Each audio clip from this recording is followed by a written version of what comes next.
दरोगा जी विद्यमान है।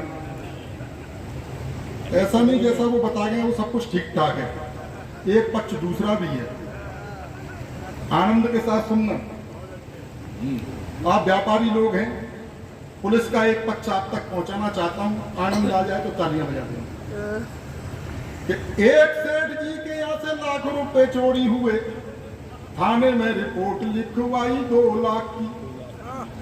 ये सेठ जी की होशियारी कि एक सेठ जी के यहाँ से लाख रुपए चोरी हुए, थाने में रिपोर्ट लिखवाई 2 लाख की। शाम को ही चोर सेठ जी के यहाँ आ गया, बोले क्यों रिपोर्ट लिखवाई 2 लाख की। सेठ ने कहा कि आप कौन हो, आपत्ति कैसी, मैंने तो रिपोर्ट लिखवाई अपनी साख की। चोर ने कहा कि मेरा लूटना ही व्यर्थ गया, हिस्सेदारी ले गया दरोगा 1 लाख की। बहुत बढ़िया, बहुत बढ़िया, बहुत बढ़िया। ये है रमेश साहब, वाह वाह। ये पक्ष भी है, तो ये विसंगतियां भी हमें दूर करनी है। बहुत अद्भुत काव्य पाठ हो गया साहब, क्या शानदार कविताएं हुई। वंदना से शुरुआत हुई, कविता ने बहुत शानदार वंदना करी, तो उधर से वंदना शुरू हो गई। जब इन्होंने बोलना शुरू किया तो उधर से कुत्ते ने भौंकना शुरू कर दिया। उसी तरह की प्रतिक्रियाएं आ रही थी। दीपक दिव्यांश चला गया क्या, सीमा पर निकल लिया।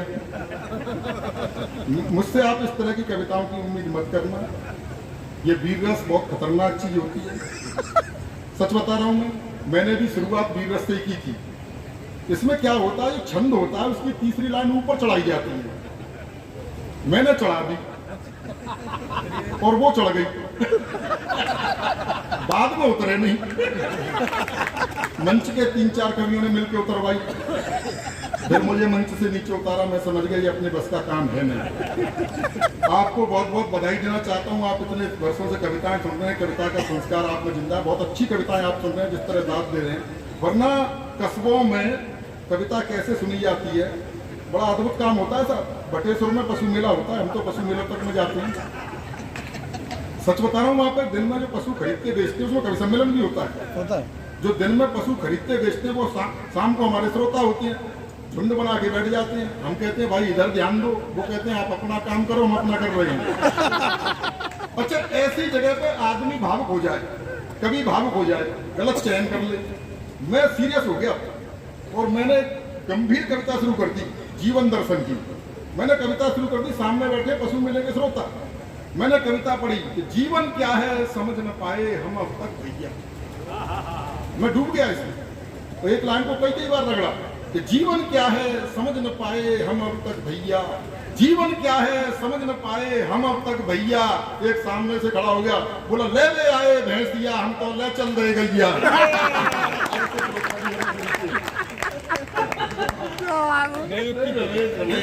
सच बता रहा हूँ मैं, तो मैं मेरे पास इस तरह की कोई बात नहीं। प्रेम प्यार की कविताएं मैं आपको सुनाऊंगा नहीं, न मेरे पास कोई गजल है न प्रेम प्यार की कविताएं, क्योंकि मेरा मानना ये है ये प्रेम प्यार की जो कविताएं हैं वो कॉलेज में जो किया होता है उसका काव्यानुवाद है। कॉलेज तो मैं भी जाता था, लेकिन मैं पढ़ने जाता था।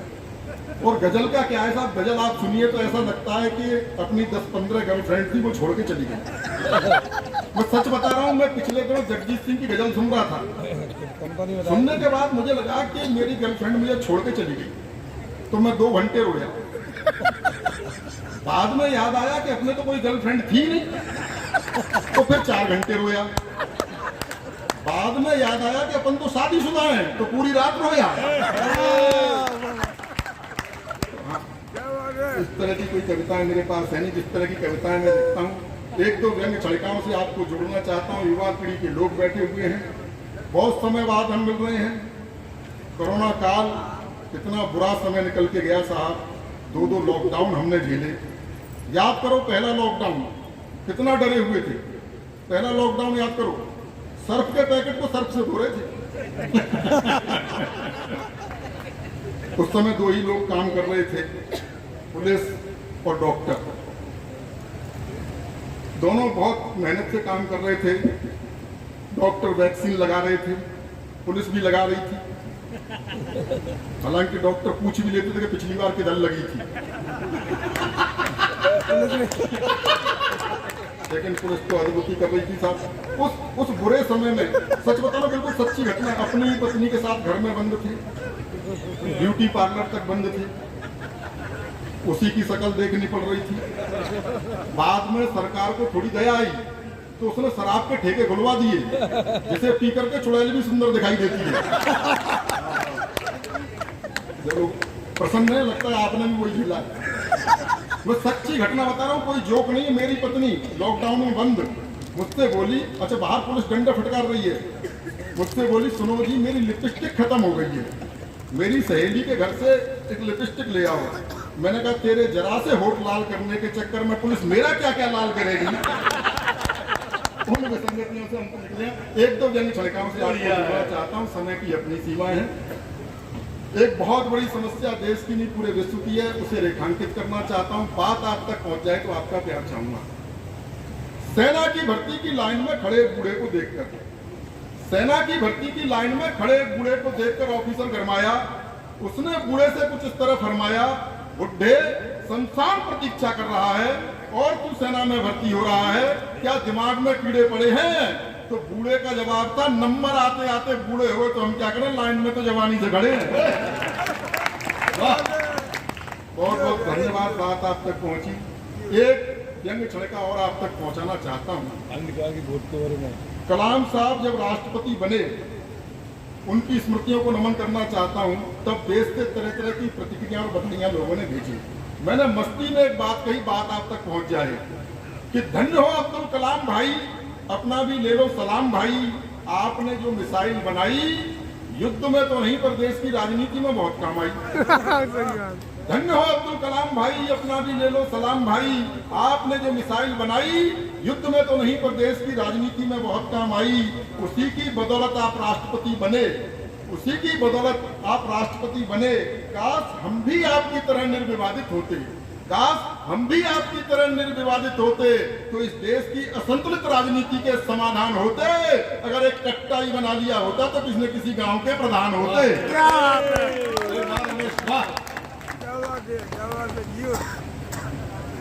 मात्र वैसे सवाल को अवनीश भाई साहब को बहुत बहुत बधाई देना चाहता हूं आप लोगों को कि आप इस जयंती के अवसर पर हिंदी का सम्मेलन कराया, हिंदी के कवि बुलाए, वरना कुछ भी करा सकते थे। तमाम तरह की चीजें चल रही हैं आजकल, ब्लॉग कहीं न कहीं आप संस्कारों को जिंदा रखे हुए हैं, भारतीय संस्कृति को जिंदा रखे हुए हैं। भारतीय संस्कृति पर पाश्चात्य संस्कृति जो प्रहार कर रही है उसको रेखांकित करते हुए मैंने एक गीत लिखा है, वो आप तक पहुंचाना चाहता हूँ। और इसकी भूमिका में बताना चाहता हूँ कि एक संस्कारवान किसान का बेटा पढ़ने के लिए विदेश चला गया और वहां उसका प्रेम एक मॉडर्न लड़की से हो गया जो पूरी तरह पाश्चात्य रंग में रची बसी थी। और रची बसी क्या थी, लिपि पुती थी। कुछ दिनों बाद उसे लगा कि इसके साथ मेरा निर्वहन नहीं हो सकता, इसके साथ नहीं निभ सकती, तो उसने उसे पत्र लिखा कि मैं तुम्हें प्यार नहीं दे पाऊंगा। और क्यों नहीं दे पाऊंगा, सारे तर्क उसने उसमें लिखे, वो आप तक पहुंचाना चाहता हूं। एक बार तालियां बजा करके माहौल में दीजिएगा। जो उसने लिखा, वो कंप्यूटर युग की छोरी, वो कंप्यूटर युग की छोरी, मन की काली तन की गोरी, किंचित तो अपनी बाहों का गलहार नहीं दे पाऊंगा, करना मुझको माफ, मैं तुमको प्यार नहीं दे पाऊंगा। यो कंप्यूटर युग की छोरी, ताली वाली बजाते रहो, आसाराम बात में कथा नहीं हो रही है। क्यों नहीं दे पाऊंगा, तर्क सुनिए। तुम फैशन टीवी सी लगती, मैं संस्कार का चैनल हूँ। तुम फैशन टीवी सी लगती, मैं संस्कार का चैनल हूँ। तुम मिनरल वाटर की बोतल में गंगा का पावन जल हूँ। तुम करो गाड़ियों की मांगे, मैं पाँव पाँव चलने वाला। तुम हेलोजन सी जलती हो, मैं दीपक सा जलने वाला। तो चमक चमक वाले तुमको संसार नहीं दे पाऊंगा, करना मुझको माफ, मैं तुमको प्यार नहीं दे पाऊंगा। ये कंप्यूटर युग की छोरी, लड़की मॉडलिंग करती है कि तुम रैंप पर देह दिखाती हो, मैं संस्कार को जीता हूँ। रैंप पर देह दिखाती हो, मैं संस्कार को जीता हूँ। जब तुम्हें देख सीटी बजती, मैं घूंट लहू का पीता हूँ। तुम सदा स्वप्न में जीती हो, मैं हूँ यथार्थ जीने वाला। तुम जाम टकीला पीती हो, मैं हूँ मट्ठा पीने वाला। तो फास्ट फूड भी मैं तुमको हर बार नहीं दे पाऊंगा, करना मुझको माफ मैं तुमको प्यार नहीं दे पाऊंगा। यू कंप्यूटर यू पिछोड़ी। और तर्क सुनिए कि तुम क्लॉक अलार्म से न जगो मैं कॉक बांग से जगता हूँ, तुम क्लॉक अलार्म से न जगो मैं कॉक बांग से जगता हूँ, तुम डिस्को की धुन पर नाचो मैं राम नाम ही जपता हूँ। तुम डैडी को अब डैड कहो, अंग्रेजी की भी अंग्रेजी है। क्या बात? तुम डैडी को अब डैड कहो, मम्मी को मॉम बताती हो, तुम करवा चौथ भूल बैठी डे वैलेंटाइन मनाती हो। तुम्हें तुम्हारे सपनों का त्योहार नहीं दे पाऊंगा, करने मुझको माफ मैं तुमको प्यार नहीं दे पाऊंगा। बहुत बढ़िया। की छोरी कि तुम पॉप म्यूजिक सी बजती मैं बंसी की धुन का धुनिया, हाँ तुम पॉप म्यूजिक सी बजती मैं बंसी का धुन का धुनिया, मुझ पर डॉट फोन भी ना तुम पर इंटरनेटी दुनिया, तुम मोबाइल के मैसेज सी मैं पोस्ट कार्ड लिखने वाला, तुम टेडी बियर सी लगती मैं गुब्बारा उड़ने वाला। तो भौतिकवादी सुख साधन संचार नहीं दे पाऊंगा, करना मुझको माफ मैं तुमको प्यार नहीं दे पाऊंगा। यो कंप्यूटर यू की छोड़ी। अंतिम बंद पढ़ता हूँ, इसमें कुछ प्रतीक राजनीति से है। कवियों का, साहित्यकारों का किसी भी राजनीतिक दल से कुछ लेना देना होता नहीं है। मस्ती में लिखा है, मस्ती में सुन लीजिएगा। और हम तो उत्तर प्रदेश में रहते हैं, हमारे यहाँ तो नेता बड़े कमाल कमाल के हुए। एक बार मुलायम सिंह जी ने बयान दिया था, काफी चर्चा में रहा था, लड़कों से गलती हो ही जाती है।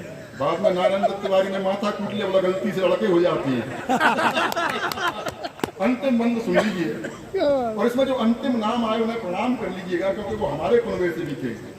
मैं धरती पुत्र मुलायम सा तुम हो कठोर माया जैसी, मैं धरती पुत्र मुलायम सा तुम हो कठोर माया जैसी, मैं सिंह गर्जना वाला हूँ तुम हथनी की काया जैसी, तुम सब कुछ अपना हार चुकी, तुम सब कुछ अपना हार चुकी, मैं जीता हुआ जुआरी हूँ, तुम इटली की रानी जैसी, मैं देसी अटल बिहारी हूँ।